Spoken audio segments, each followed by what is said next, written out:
Welcome to the Weekend Breakdown Show, brought to you by International Soccer Break.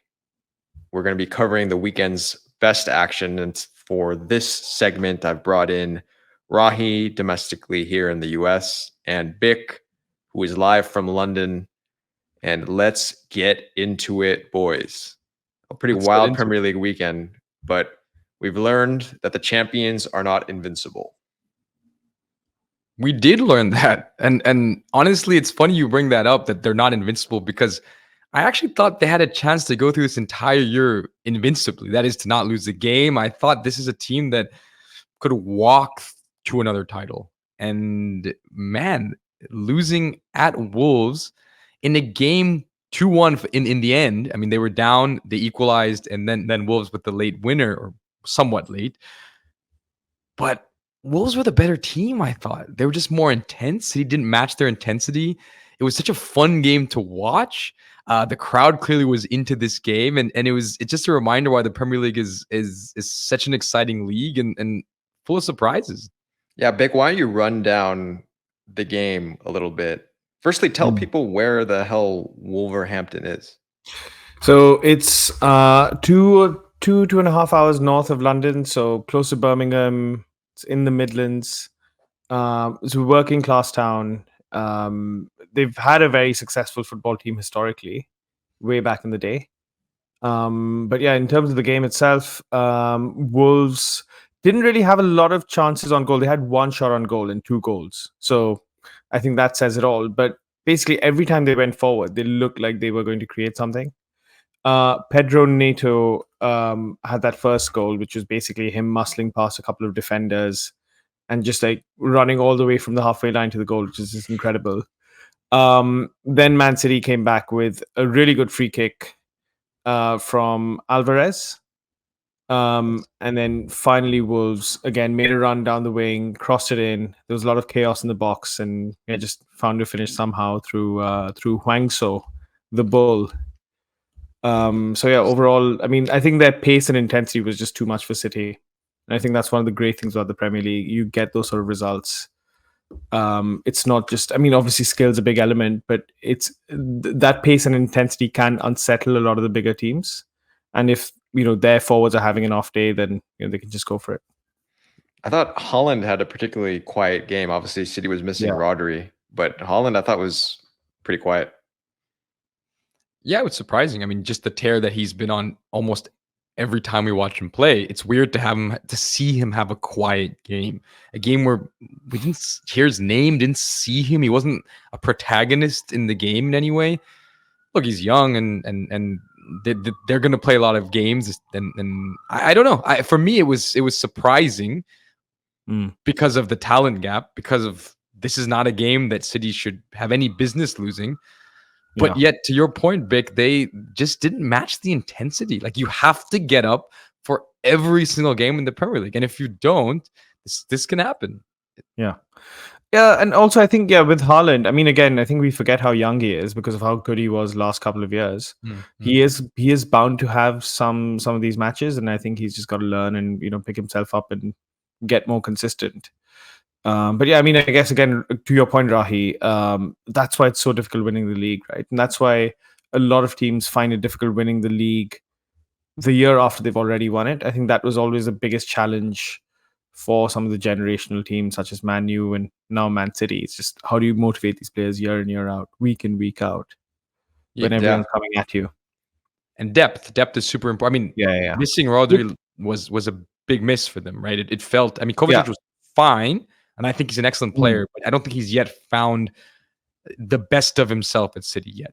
Yeah, true, but I think we're discounting a little bit, what was able to do. I mean, I thought Jeremy Doku actually had a really good game for City, like in general. So I think it was a matter of they took advantage of their chances, and Wolves played a tight, compact game, and really they were the deserved winners. So speaking of title chases, so there was a small game by the name of Tottenham versus Liverpool over the weekend. So let's get into this one, because this had enough drama for a movie. I mean, do we have a title contender We thought maybe going into this game that Liverpool was back and they might very well be a title contender. But hey, we might have another title contender in London. I mean, Tottenham might be legitimately competing for a title or at least a top 2 finish. I mean, it's a very big win for them. It was a game with full of drama. Yeah. Basically, so let's go through the game a little bit. yeah. I mean, it's let's start off. The game starts off and at 0-0, Luis Diaz scores what seems to be a legitimate goal, but it was not given. Yeah, but Put it it mildly. is a legitimate goal, and the Premier League has said that it was a legitimate goal, which makes no sense. Yeah, so basically the linesman called it offside. I guess firstly, what has been ignored in all this is how good the through ball from Mo Salah was, but I guess we've just come to expect that from him. Good finish by Luis Diaz as well. And then it was called offside, VAR check. To me, watching it live, I just felt like, yeah, I mean, that's clearly onside. Surely they're going to give it. And then they didn't draw any of those VAR lines that they've used over the years. And then within 30 seconds, he went back and said, offside check complete. It is offside.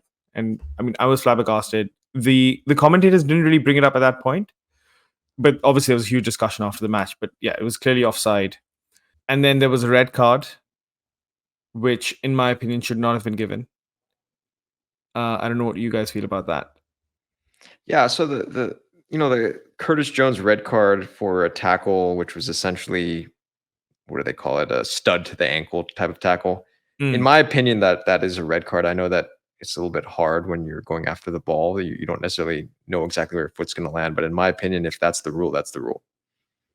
I disagree. I don't think that's a red card. And actually, the red card happens before the Luis Diaz goal. There's so many things happen in this game that I think it's hard to keep the order straight. But the red card for me isn't a red card because he goes in, not studs up. Really, it's the ball that elevates his foot. His foot kind of rolls over the ball. And so then he makes contact, on the shin with in that typical position you see where it's a red card, where like you hitting the shin and with the studs, red card. But because it's ball first, for me it's a yellow, and that was the correct decision to begin with. That should have stayed a yellow. Yeah. So then anyway, Son gets the goal for Tottenham to put them up right after the disallowed Luis Diaz goal. And Son's been just scoring every single game. But I think give credit to Liverpool after going down to 10 men and going down a goal to come back with a goal through Cody Gakpo. I think that was fantastic resolve on their end. Hard is, I think, what you're going to talk about, which I completely agree. I mean, the guy who wins the header is Virgil van Dijk himself, who's up there and the epitome of heart, right? I think, again, you can very easily drop your head after one or two bad decisions and just be like, okay, this is just not going our way. But I think they properly use it to galvanize themselves and said, you know what, we're going to come back into this, and should have probably come away with a draw, but obviously other things happened. Liverpool down to 9 men playing a 5-3 formation. No attackers up front. And you thought they'd come away with a draw, and then last minute, pretty much a last attack from Tottenham, the ball hits Joel Matip. Yeah, Joel Matip's shin and then just goes in. And it's so super sad. I mean, he's in the right place. I think he's done the right thing, and not the own goal, but that's what you're supposed to. You go in and you need to win that ball at that moment, but he just gets the technique all wrong. And maybe it happens after playing 96 minutes. You're tired and your legs don't do what they should do. Yeah, I mean, these things happen, right? I mean, obviously you feel bad for the guy, but again, it's sport. You can't take that away from Spurs. But I think, given all the decisions, Liverpool will feel quite hard done by. Is this something that galvanizes the team, you think? I mean, can you lose a game like this and that be the moment that starts a title run?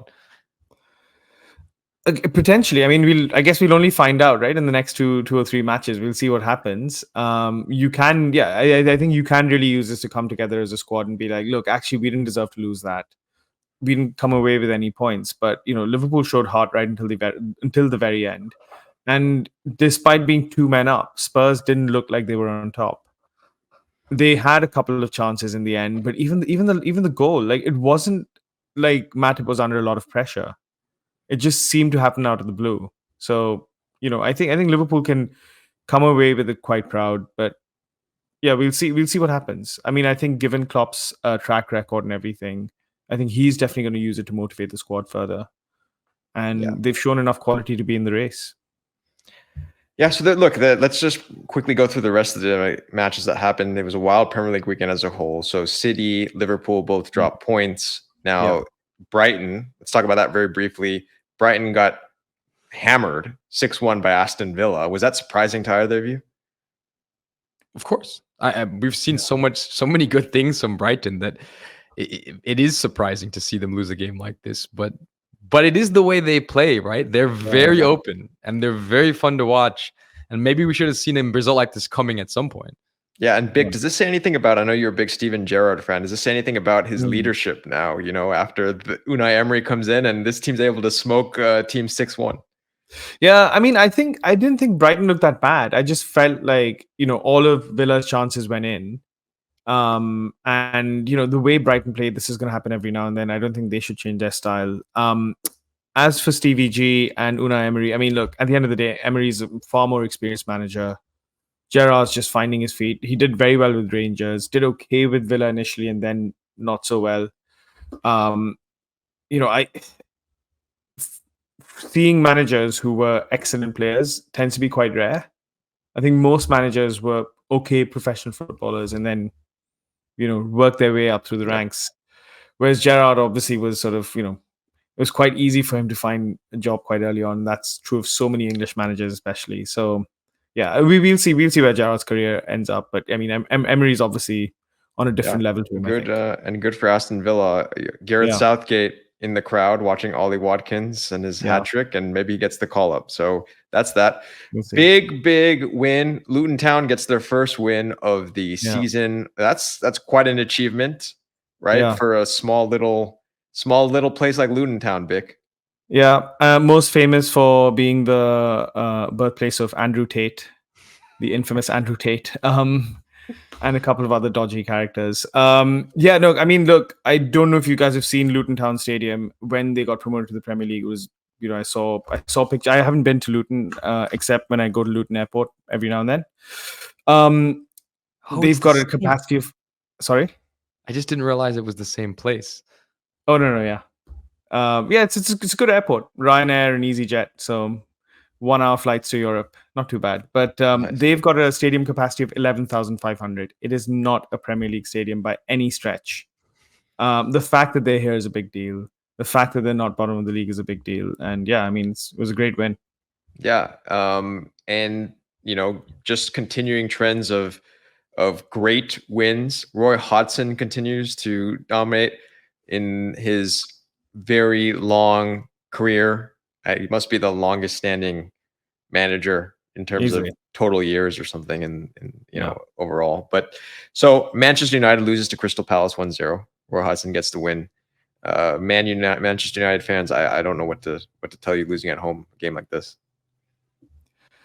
Well, I mean, Hodgson's just what he's very good at. He's not the most inventive manager in the world. What he's very good at is setting teams up well. And Palace just looked on it. They let Man U have most of the possession. I think Man U had 77% of the possession. But they were very well organized. The goalkeeper had a great day, and then Palace scored from a set piece. What I will say about Man U is that even though they had most of the possession, even though they created a lot of chances, had a lot of shots on the target, they didn't look very threatening. Right. So, yeah. They look incredibly listless in the way that they attack. They're not a particularly fun team to watch. Rashford does some things here and there, sort of huffs and puffs, but nothing really comes of it. That's just the way they look now. I mean, they were down early in this game and they had the entire game to come back. They had the ball and they just couldn't do anything. Yeah. And of course, Newcastle continues to look strong. And probably the team that had the best result of the weekend is Arsenal. With Saka, and Nketiah and Odegaard all firing on all cylinders. I think this team got the win that they needed, and we have a legitimate title race, I think, right on our hands. Yeah, I mean the second and third teams are a point behind Man City, so that's about as close as it gets. I mean, this was on a day when a lot of other teams slipped up. Yeah. City being the big one, it was no problems. Very professional, very simple. These are the kind of results you need because, like we said, some days you're gonna have to be really up for it. You need to take advantage of the days when you can just blow a team out of the water, get some subs on, relax a bit. Yeah. So that wraps basically the Premier League there. Let's moving on to the major stories from all over Europe. We will start with your boy Bick, Harry Kane, Yeah. and Bayern Munich travel to RB Leipzig. Down Yeah, I mean, 2-0. yeah, Came back from exactly. 2-0. Yeah, so I think Leipzig seemed to be their bogey team, really like on it from the outset. I thought the penalty was legitimate. I don't know if you guys feel any differently. He was using his elbow a little bit, but Yeah, I think it reminded, you know what it reminded me a lot of? It reminded me of the penalty in the World Cup final at the end of the World Cup final, where that was what was awarded Mbappe's penalty to score the tying goal. Yeah. Same thing. Argentine defender puts his elbow out and it hits it just like that. So yeah, and like it's harsh in the sense that you feel like a penalty has to be really like you feel like it has to be from a goal scoring opportunity, and that was probably just your average free kick that would have been saved or whatever. But at the end of the day, the rules are rules, right? So it was a legitimate penalty, and yeah, Harry Kane put it away, putting to bed his all his horrors from the World Cup. But yeah, it was a good win, and then obviously Sane with that finish at the end. Decent result for Bayern, especially coming back from 2-0 down. yeah, that shows a lot of resolve on their end too to be able to do that. Yeah, Considering the way it started, I mean, they weren't in the game. I mean, the early portions, you thought Leipzig was up for it. The stadium was up for it. It felt like this was going to continue to be, as you said, their bogey team. They have been, but the penalty changed everything. And you're right. I think it is a penalty. I think that's correct. I mean, he clearly puts his elbow out to block the ball. I don't know if it's going anywhere on goal, maybe, but it changed it. Like, I mean, after that, there was only one team in it, and that was Bayern. So but up to that point, I don't think they were in the game at all. And it was a weird tale of two halves. It was actually an incredible game. It was very exciting. So 2-2, both teams share the points there and continue their march up to the top of the Bundesliga. Moving on to the Italian league, which has now become US Central. We got to talk about this for a little bit because the Americans all had a pretty good showing, especially the AC Milan Americans. Yeah, the AC boys were excellent.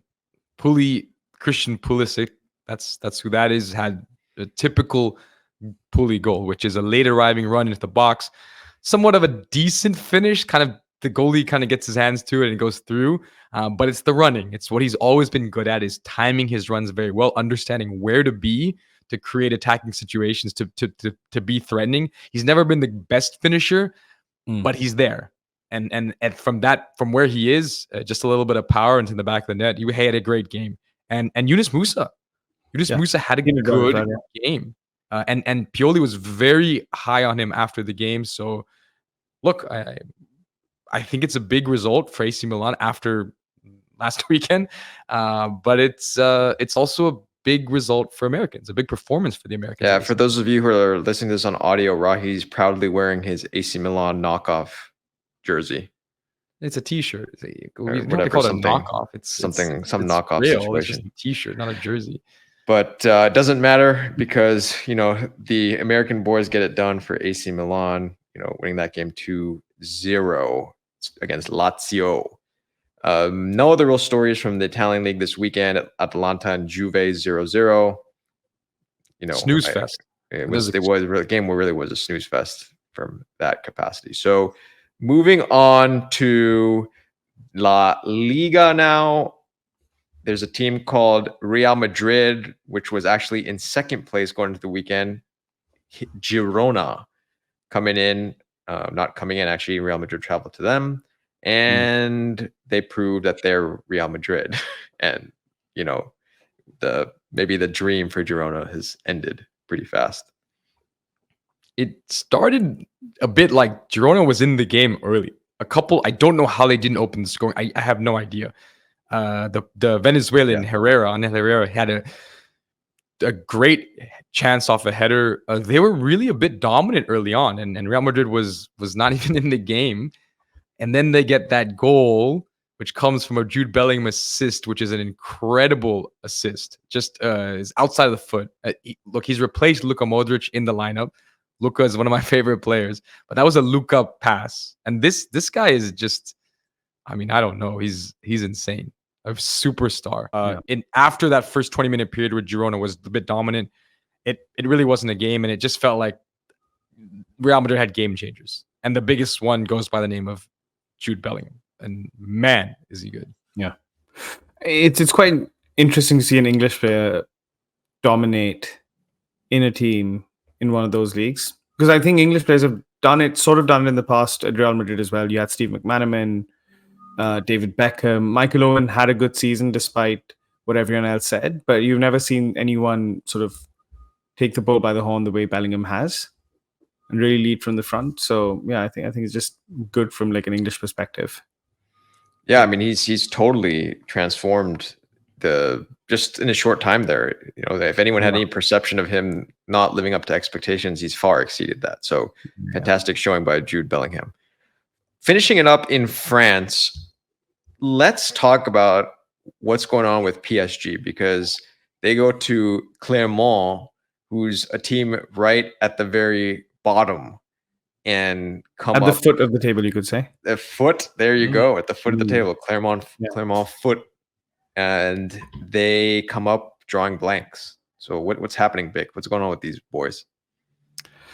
Yeah, I think they're just distracted by all the drama that has happened in the summer. You know, will Mbappe stay? Will he go? That clearly can't have a positive impact on the rest of the squad. Obviously, Messi's departure as well. And, you know, we've had a few discussions about, is Messi still the player he was? But, I mean, he's clearly close enough to where he used to be. So, it's, you know, that drop-off doesn't happen in a couple of months. So, I think just that adjustment has sort of had an impact. But then again, you know, it is one game at the end of the day. There's plenty more to go, so it's still early doors in Liga. There's just so many distractions, right? This team, every day there's a new story, and none of it has to do with what's going on the field, right? Then there's that weird thing with Messi, and where he said he didn't get a proper celebration from PSG, and then there's a video of him getting a celebration, but it wasn't an official celebration. It's all very confusing, and there's just so much negativity around PSG at the moment that I mean, they might end up winning the title anyways, which is a very real possibility, but at some point Mbappe is going to leave, and it's maybe next summer. But right now, there's just too much going on. It can't be fun to play for that team right now. Yeah, definitely not a place where you want to be playing. The only other thing I mentioned in Ligue 1 was an American by the name of Flo Balogun had a nice goal for Monaco. So I didn't want to finish it off by saying that. So here's what we're going to do. We'll come back to you guys every week, Monday mornings, and kind of recap the major situations from the weekend. We'll have our boy Rosito. Where the heck is Rosito, by the way? Do we know? I have no idea, man. I think he's out searching for Messi at Publix or something, man. I don't know. Yeah, but you know, we'll bring that in. And Bick joining from the UK, bringing the latest and greatest from across the pond. Always. And, you know, we'll just continue, take it from there, and tune in every week with these lovable characters. And as always, keep watching the beautiful game. I think Taylor Swift and Jude Bellingham, that's the next couple. It's a good couple.